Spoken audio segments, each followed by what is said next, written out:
Hello, Jeff Helvin here with Ballen Brands, and today I'm going to show you how to set up a subdomain using your primary website domain. So what I have here, I use GoDaddy, so I've got a domain registered at GoDaddy called jeffsellslv.com, and I want to have something like subscribe.jeffsellslv.com set up, or leads.jeffsellslv.com, something that has my domain name, but maybe I'm using a third-party service for the actual landing page or the lead capture. So this is an option for me to still utilize my domain name and market my own primary domain name while using a third-party website service. So I'm going to show you how to do that here.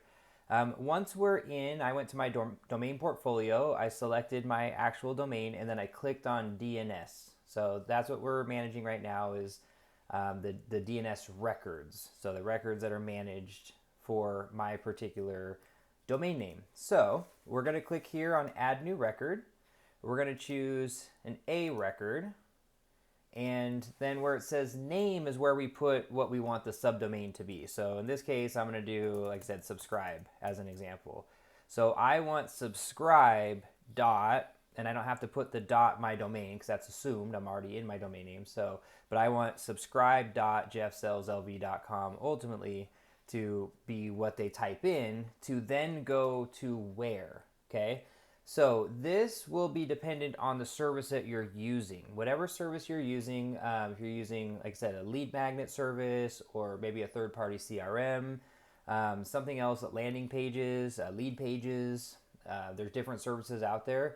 It's going to actually give you what that's supposed to be because it might be, well, it's going to be specific to your actual account. So it wouldn't just be like their website, for instance. It wouldn't just be https://leadpages.net. It wouldn't be that because that's just sending subscribe to their homepage. It wouldn't, that's not how that would be configured. So it would actually be value slash, maybe user ID equals, 1347, right? Like something like that. It's going to be something custom to you, but that information you're going to get out of the third-party service. So I don't have that answer just here in this video because it's going to be dependent on the service that you're using. And then that's it. We just go ahead and click save, and then now that's connected. So another option other than an A record, in some services you might see something called a C name. But again, the third-party service will tell you how to set this up. I'm just showing you how to set up domain records, but the third-party service will tell you what those records need to be. So again, back to the basics. We choose A record, we put in what we want that subdomain to be, and then we paste in the value that the other service is telling us to use. If it's not an A record, it'll be something like a C name, for example. We do that for IDX integration, for IDX broker. That one is a C name, and we put in what we want it to be. So now homes.jeffsellslv.com goes to this record. Now this does work the right way because in IDX broker, it's configured to look for homes whatever. So that's, the configuration is a little bit different. So it's either going to be an A record or a C name. And again, that third-party service is going to tell you how to do it.